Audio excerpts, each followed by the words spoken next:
Hello everyone, welcome back. तो आज का जो हमारा टॉपिक है, आज टॉपिक नहीं है हमारा, एक क्वेश्चन प्रैक्टिस करेंगे आज। Conservation of linear momentum.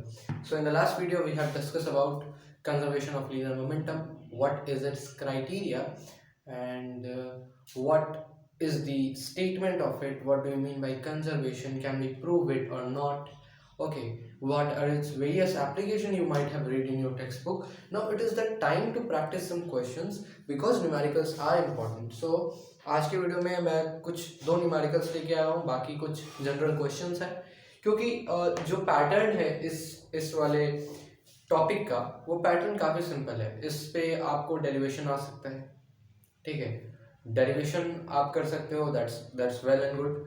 अगर न्यूमेरिकल कर पा रहे हो, that's more good. This is much about this, only is about this topic. इस टॉपिक के अलावा आपको इसमें कुछ नहीं करना होता है, just you need to practise numericals, you need to little bit you have to just derive the equation of linear momentum. Okay, so let us start. Now I have some numericals for you. Now the first numerical is just from your NCERT. A bullet of mass 20 gram. A bullet of mass 20 gram is horizontally. A bullet of mass 20 gram is horizontally fired with velocity क्या है? With a velocity of 150 with a velocity of 150 meter per second from a gun of mass, gun का ही मास दिया है, from a pistol of mass 2 kg, from a gun of mass 2 kg। वैसे gun तो 2 kg का नहीं होता, चलो पिस्तौल लिख देता हूँ। from a pistol of mass 2 kg, ठीक है। what is the recoil velocity of the gun? what is the recoil velocity of the gun? Gun का रिकॉइल वेलोसिटी क्या है? What is the recoil velocity of the pistol? देखिए, recoil velocity का मतलब आपको मैं समझा दूं उसके बाद, तो क्वेश्चन मैं एक बार एक्सप्लेन कर देता हूँ। एक बुलेट है, ठीक है, बुलेट आपने देखा, सपोज करो ये एक बुलेट है, ये बुलेट है जिसका मास है 20 ग्राम, अप्रोक्सीमेटली इसका मास भी 20 ग्राम होगा। Is horizontally fired with a velocity of 150 metre per second, और इसका वेलोसिटी है, इसको हमने गन में लिया और गन से इसको फायर किया, और गन से फायर करते ही ये 150 मीटर पर सेकंड का स्पीड इसने अटेन किया from a pistol of mass 2 kg। और जो पिस्तौल है जिसको मैंने पकड़ रखा है वो itself is of 2 kg। What is the recoil velocity of the पिस्तौल? पिस्तौल की रिकॉइल वेलोसिटी क्या होगी? तो देखिए क्या करते हैं हमने आपको एक चीज बताया था कि ये जो सिस्टम्स होते हैं ये एक आइसोलेटेड सिस्टम के लिए वैलिड होते हैं। तो हम क्या करते हैं, सबसे पहले आपके पास दो मेथड है सॉल्व करने के। एक, आप इस पूरे को एक सिस्टम मान लो, सिस्टम मानना इज अ गुड थिंग, इसको अब हमने एक पूरा सिस्टम मान लिया है। तो सिस्टम हमने मान लिया है, तो इसका मतलब क्या है, इस पे कोई एक एक्सटर्नल फोर्स, कोई भी एक्सटर्नल फोर्स इस बॉडी के ऊपर एक्ट नहीं करेगा, इस पूरे सिस्टम के ऊपर कोई एक्सटर्नल फोर्स नहीं होगा। आगे आती है बात, what is the recoil velocity. तो आपको पता है कि अगर कोई बॉडी है, लेट अस से उसका मास m है, और एक और बॉडी है उसका मास भी m है, इसके पास एक्सेलरेशन a1, इसके पास एक्सेलरेशन a2, और इसके पास m1 और m2 a2 और m1 a1, ठीक है। अगर ये वाला फोर्स है हमारा F1 और ये वाला फोर्स है F2, so if this a body applies a force on F1, then in return to that this body B applies a force F2 on the opposite direction on that bodies which has applied F1 force। मतलब जिस body ने F1 force apply किया है B पे, B उसी वाले body पे एक F2 फोर्स अप्लाई करेगा जो कि इक्वल इन मैग्नीट्यूड होगा बट ऑपोजिट इन डायरेक्शन होगा। ओके, तो इसी को बोलते हैं कि अगर गन गया, गन को आपने फायर किया, ये अगर एक पिस्तौल है, ओके, और ये अगर एक पिस्तौल है, और यहाँ से अगर एक बुलेट, लेट अस से ये बुलेट यहाँ से निकला और इसका स्पीड है 150 मीटर पर सेकेंड, ठीक है। तो एक बात बताइए, अगर इस बुलेट ने इस पे फोर्स लगाया, अगर इस गन ने इस पे फोर्स लगाया, तो गन पे तो ये भी फोर्स लगाएगा ना। तो ये क्या होता है कि जितने वेलोसिटी से आगे जाएगा, जितने वेलोसिटी, तो उस वेलोसिटी के मैग्नीट्यूड को ये भी तो फील करेगा। आपको पता है न्यूटन्स के थर्ड लॉ से कि every action has an equal and opposite reaction. तो ये जब आगे जाएगा तो ये पीछे भी आएगा, ठीक है। तो ये क्या होगा, टोटल मोमेंटम जो होगा वो कंजर्व हो जाएगा। तो ये था recoil velocity of the gun. मतलब रिकॉइल वेलोसिटी का मतलब होता है कि गन कितने रफ्तार से, आपने देखा होगा कि गन को आप जब फायर करते हो तो वो पीछे आता है, तो उस पीछे आने वाली वेलोसिटी को ही रिकॉइल वेलोसिटी ऑफ गन कहते हैं। चलो अब सॉल्व करते हैं क्वेश्चन को थोड़ा सा। देखो मास ऑफ बुलेट हमें दिया हुआ है, तो हम लिखेंगे मास ऑफ, इसको अलग कलर से लिखते हैं, मास ऑफ बुलेट का मास है 20 ग्राम। 20 ग्राम को हम कैसे लिख सकते हैं, 20/1000, बिकॉज इसको हम लोग ऐसा यूनिट्स में कन्वर्ट करेंगे, so will get 0.02 kg, right. अब क्या करेंगे, मास ऑफ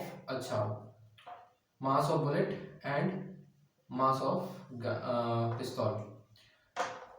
पिस्तौल का मास, ये कितना है, 2 kg, फाइन। पिस्तौल का मास 2 kg है, मास ऑफ बुलेट है हमारे पास 0.2 kg। अभी before firing total momentum before firing क्या होगा, तो हमें पता है बिफोर फायरिंग ये क्या होगा, m1u1 प्लस m2u2, ठीक है। m1u1 m2u2 क्या हो गया, m1u1, तो m1u1। अब u1 और u2 दोनों जीरो है, क्यों जीरो है, बिकॉज इनिशियल वेलोसिटी जीरो है। अरे ना बुलेट मूव किया ना गन मूव किया, तो क्या होगा, इनिशियल वेलोसिटी जीरो, तो मतलब u1 इक्वल टू जीरो, तो m1 plus m2 into zero which is equal to 0 kg metre per second. ये आ गया टोटल मोमेंटम बिफोर फायरिंग। अब आता है टोटल मोमेंटम आफ्टर फायरिंग। अगर आपने फायरिंग कर दी उसके बाद क्या चेंज आता है, आप देखिए। अब ये m1u1 से कुछ वेलोसिटी, जीरो से कुछ वेलोसिटी बढ़ के कितना हो गया, 150 मीटर पर सेकेंड, ठीक है। तो ये क्या हो गया, हमको दिया है v1 क्या हो गया, 150 मीटर पर सेकेंड। हमें फाइंड क्या करना है, हमें फाइंड करना है वेलोसिटी, ठीक है। वेलोसिटी दिया है हमें बुलेट का। अब इसका हम लोग यहाँ से v2 is equal to what, यही पूछ रखा है, v2 को ही हम लोगों ने रिकॉइल वेलोसिटी कहा है। बस m1v1 प्लस m2v2 क्या हो जाएगा, v1 हो गया या v2 हो गया, m1v1 मास हमारे पास 0.02 इंटू v1 है 150 मीटर पर सेकेंड, ठीक है। 150 प्लस m2 है 2 इंटू v2, ठीक है। ये हो गया हमारा टोटल मोमेंटम बिफोर फायरिंग। अब by the statement of law of conservation of linear momentum ये दोनों ही इक्वल होगा, ओके। तो अब मैं इतना रब करता हूं और आगे देखिए इसका सॉल्यूशन, ठीक है। अब by law of conservation of linear momentum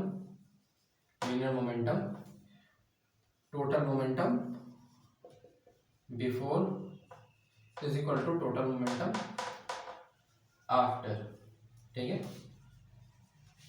अब क्या होगा, टोटल पी हमारे पास बिफोर क्या था, ये था हमारे पास 0, और ये क्या हो गया इक्वल, ये हो गया 2/100, ठीक है। 2/100 into 150 plus twice of v2, तो ये हो गया, ये 0 से 0 कैंसिल, 1 से 5 कैंसिल, 5 और ये 3 टाइम्स, तो क्या हो गया 0 इक्वल्स टू 3 प्लस 2v2, ठीक है। इसको आगे आप अगर सॉल्व करोगे तो आपको मिलेगा 2v2 इक्वल्स टू 3 और v2 इज इक्वल टू 1 ये माइनस में जाएगा, देखो इधर चला जाएगा तो ये माइनस हो जाएगा, तो v2 आ गया -1.5 मीटर पर सेकेंड। माइनस क्या दिखा रहा है तुम्हें, that when bullet is going in right direction the gun is going in the left direction. मतलब जिस तरफ गन प्रोपगेट होती है उसके ऑपोजिट डायरेक्शन में जो गन होता है वो रिकॉइल करता है, ओके। अगला क्वेश्चन देखते हैं, एक और न्यूमेरिकल, उसके बाद बस कुछ सिंपल क्वेश्चन है, उसको प्रैक्टिस करके एंड करेंगे, okay.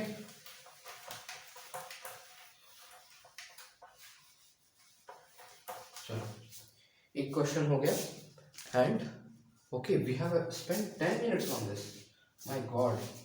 To objects of masses, okay अब मैं डेटा लिखता हूँ सीधा, ठीक है। दो ऑब्जेक्ट है हमारे पास, दो ऑब्जेक्ट, ठीक है, जिसमें से मास ऑफ फर्स्ट ऑब्जेक्ट हमारे पास गिवन है 100 ग्राम और मास ऑफ सेकंड ऑब्जेक्ट ये गिवन है हमें 200 ग्राम, और ये दोनों मूव कर रहे हैं, ये दोनों मूव कर रहे हैं इन सेम लाइन में अगर मूव कर रहे हैं, ठीक है, विथ और u1 दिया है और उसकी वेलोसिटी दे रखा है तुम्हें 2 मीटर पर सेकेंड, ठीक है, और u2 दे रखा है तुम्हें एंड 1 मीटर पर सेकेंड। चलो ये दे रखा है तुम्हें रेस्पेक्टिवली, ठीक है, u1 और ये u2, ठीक।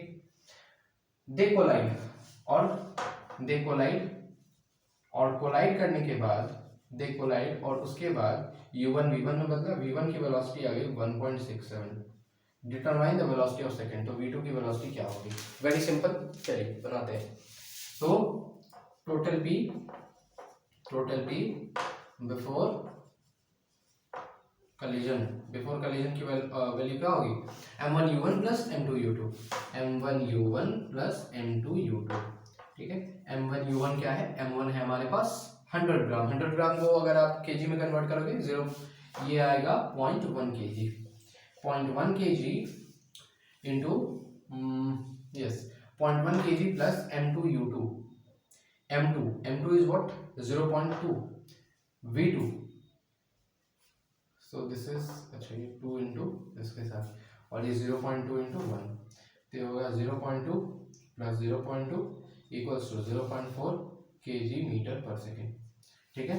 और आफ्टर कॉलिजन क्या हो गया? आफ्टर कॉलिजन क्या हो जाएगा?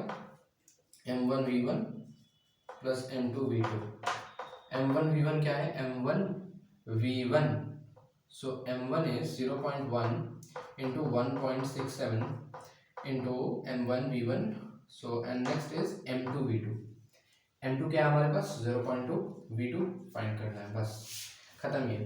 अब ये टोटल पी बिफोर कॉलिजन और टोटल मोमेंटम आफ्टर कॉलिजन दोनों को इक्वेट करिए, आप इसको खुद कैलकुलेट करिए and you will get to the answer. Okay, now the next question, and next question should be and this will be done by you because this is very easy question, ठीक है। what you have to find in that question is, so the ratio of SI unit of momentum to CGS unit, ठीक है। SI unit ऊपर लिखेंगे, CGS unit नीचे लिखेंगे, दोनों के बीच का आप रेशियो बताएंगे। ओके, अगर आपका मन हो तो आप कमेंट कर दीजिएगा और आप खुद से सॉल्व कर लीजिएगा। नेक्स्ट एक क्वेश्चन है हमारे पास, क्वेश्चन है which of the following represents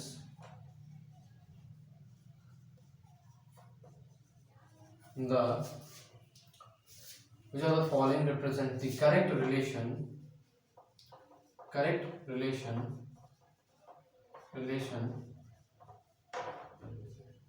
if p is equal to constant, मतलब मोमेंटम अगर कांस्टेंट है तो इन सब के बीच में से कौन सा रिलेशन सही है?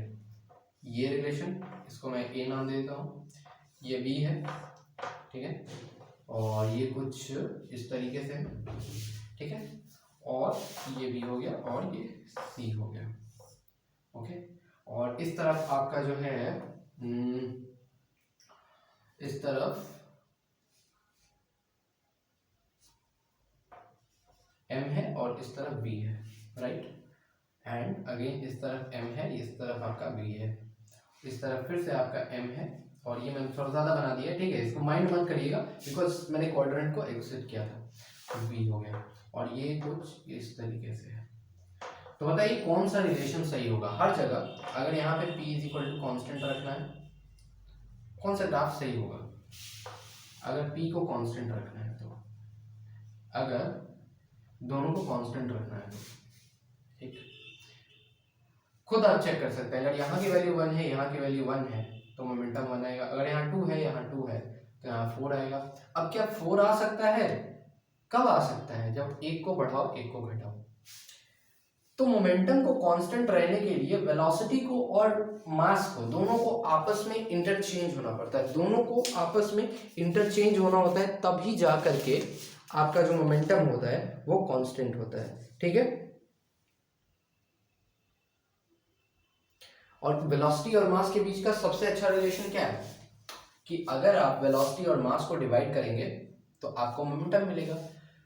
तो एक्चुअली सही क्या होगा? ये वाला ऑप्शन सही होगा। मैं इसका रीजन आपको देता हूँ क्यों ये वाला सही होगा। अगर आप यहाँ पे देखें और इस वाले ग्राफ, आप इस वाले ग्राफ में और इस वाले ग्राफ में पक्का कंफ्यूज होंगे, आई नो दिस। बी वाले ग्राफ को देखिए, बी वाले ग्राफ का कोई चांस नहीं, बिकॉज आप देखेंगे तो वेलोसिटी ये मास के साथ वेलोसिटी तो इंक्रीज करता जा रहा है, तो मोमेंटम तो इंक्रीज करता जाएगा। अगर मोमेंटम का फॉर्मूला देखेंगे P is equal to m into v, ठीक है। अभी मास और वेलोसिटी, देखिए मोमेंटम किसी बॉडी का कांस्टेंट है, आपको कंडीशन गिवन है, राइट।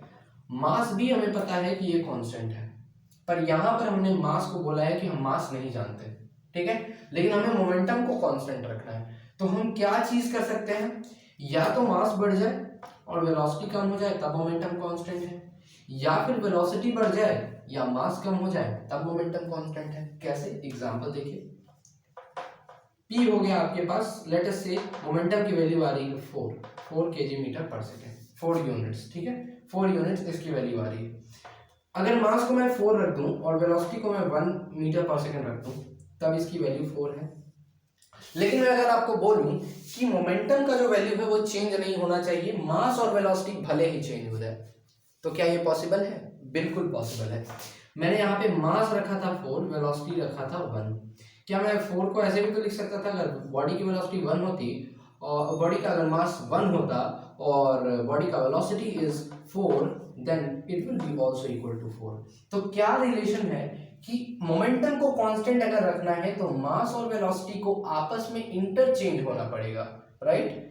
तो इंटरचेंज होना पड़ेगा तो क्या होगा, एक को बढ़ना होगा एक को घटना होगा, one should increase other should decrease. तो आंसर कौन सा सही होगा? ये वाला। देखो यहाँ वेलोसिटी बढ़ रहा है एक पॉइंट पे और मास कम हो रहा है, यहाँ पे देखोगे तो फिर से वेलोसिटी यहाँ से तो इंक्रीज हो रहा है पर मास यहाँ देखो तो कम हो रहा है। तो वेलोसिटी और मास दोनों ही अगर देखोगे यहाँ से v को लगाओगे तो p अपॉन m आएगा, ठीक है, v is equal to p upon m आएगा, जिससे तुम्हें पता चलेगा कि जितना ज़्यादा वेलोसिटी होगा उतना कम मास होगा, ठीक है।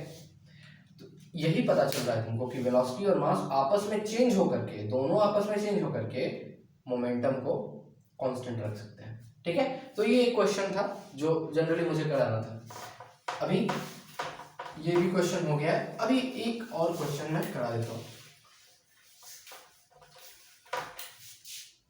ये क्वेश्चन है, प्रूव दैट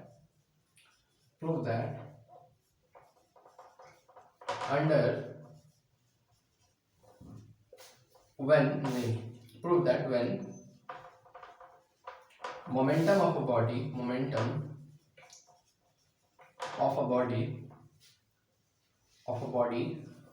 is conserved, अगर किसी बॉडी का मोमेंटम कंजर्व्ड है, okay, then of momentum of a system देखो, मोमेंटम ऑफ अ सिस्टम के बाद लिखना कि इसमें दो ही बॉडी है। मैं आपको एक्सप्लेन कर दूं कि momentum of a system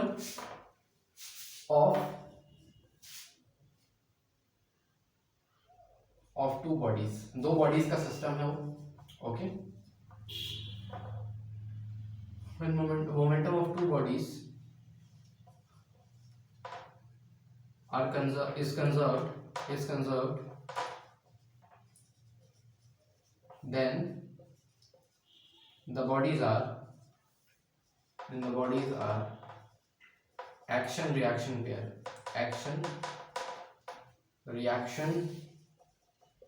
pair। तो क्वेश्चन को ध्यान से पढ़िए, क्या करना है। बोला गया है आपको कि मोमेंटम दोनों ही बॉडी का कंजर्व्ड है, मोमेंटम कंजर्व्ड है। तो मोमेंटम अगर कंजर्व्ड है तो इसका कहने का मतलब m1u1 plus m2u2 plus m1v1 plus m2v2, ये भी इक्वल होगा। आपको पहले लिखा है कि मोमेंटम ऑफ अ सिस्टम क्या है, ऑफ टू बॉडी, ये कंजर्व है, तो इसी को मैंने यहाँ पे लिख दिया। तो कंजर्व होने का क्या criteria, m1u1 m2u2 m1v1 m2v2, ठीक है, प्लस लगा लीजिएगा ध्यान से, ठीक है। m1u1 plus m2u2 is equal to m1v1 plus m2v2। क्या कर सकते हैं इसके लिए, क्या कर सकते हैं, इसको एक्शन रिएक्शन प्रूव करने के लिए। देखिए जनरली आप जब किसी भी चीज को प्रूव कर सकते हैं, आपको ये देखना रहता है what is the best possible result to reach the conclusion, conclusion तक पहुंचने का बेस्ट रिजल्ट और शॉर्ट पाथ क्या है, ठीक है। तो एक काम यहाँ पे कर सकते हैं, जनरली अगर आपने इसको पहली बार क्वेश्चन को देखा है तो शायद आपको सॉल्व, आपसे ये सॉल्व ना हो पा रहा हो, पर no worries, we are going to solve this right here right now. What we are going to do is dividing both sides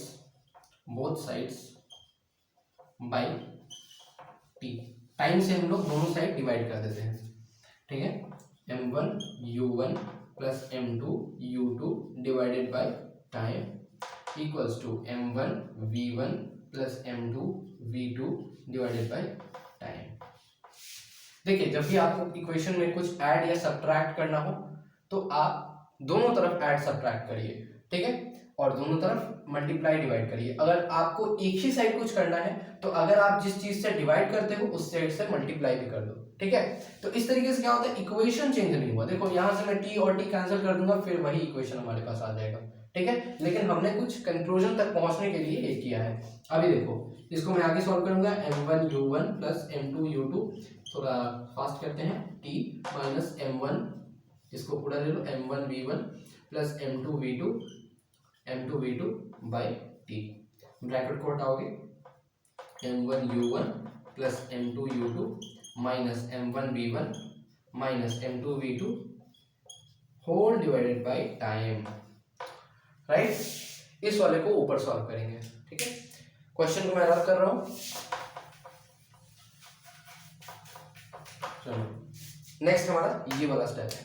अभी कुछ रीअरेंज करेंगे, माइनस m1 है, ये हमारे पास m1u1 है, क्या करने वाला है ध्यान से देखना, माइनस m1v1 प्लस m1u1 और उसके साथ माइनस m2v2 प्लस m2u2, कुछ नहीं करेंगे, होल डिवाइडेड बाई टाइम, ठीक है। यहां से क्या करेंगे, इसको भी मैं मिटा रहा हूं थोड़ी देर के लिए ना, हमेशा के लिए। सो m1v1 प्लस, अभी क्या करेंगे, माइनस कॉमन ले लेते हैं, माइनस कॉमन लेते हैं, ये बनेगा m1v1, ये बनेगा माइनस m1u1, ठीक है।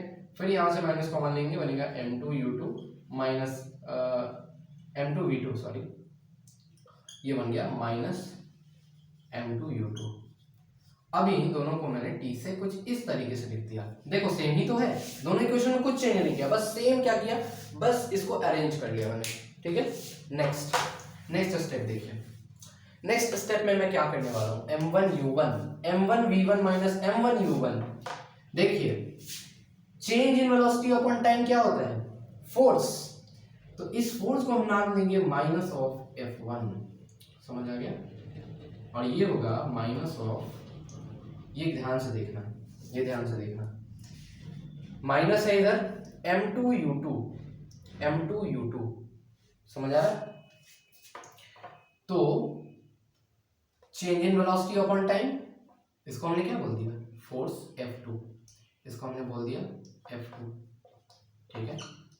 ये किसके इक्वल है, अरे मैं इक्वल टू 0 लिखना मत भूलना, not at any cost, equal to 0 लिखना कभी मत भूलना, क्योंकि हम लोगों ने इस वाले को इस साइड ला दिया है, ठीक है, मतलब इधर जो इक्वेशन था उसको हमने इस साइड लाया है। इक्वल टू 0 याद करके लिख लेना, बिकॉज इक्वल टू 0 नहीं लिखोगे कैंसिल, ये क्वेश्चन ही आपका पूरा गलत हो जाएगा।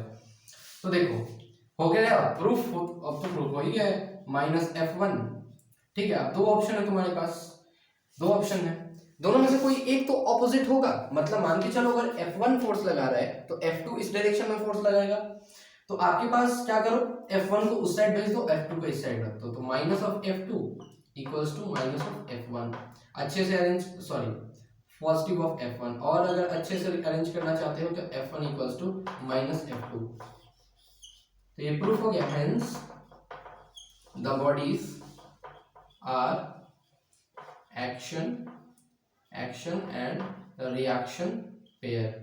तो ये क्वेश्चन बहुत मजेदार था। आपने देखा कि हमने किस तरीके से प्रूव किया, कंजर्वेशन ऑफ लीनियर मोमेंटम में जब भी कोई दो बॉडी कोलाइड करते हैं वो दोनों पे एक्शन रिएक्शन पेयर होते हैं, दोनों ही एक्शन रिएक्शन पेयर होते हैं। हमने उसको अभी यहाँ पे प्रूव किया है। F1 equal to minus F2, F1 equals to F2 होगा और F2 जो है नेगेटिव, आपको पता है force is the vector quantity, ये नेगेटिव डायरेक्शन हमने अज्यूम कर लिया। चलो, तो ये रहा हमारा आज का practice session. So we are done with this chapter, okay.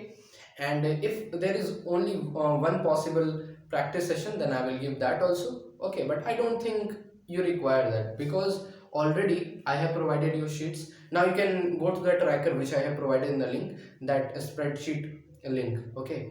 So from clicking on that link, और वो लिंक आपको ले जाएगा एक इंटरफेस खोलेगा, वहाँ पे आप देखेंगे तो साइड में मैंने लिंक दे रखा है for practising questions. So from there you can practise the questions, okay. We are done with this chapter. See you soon in the next chapter. Thank you very much.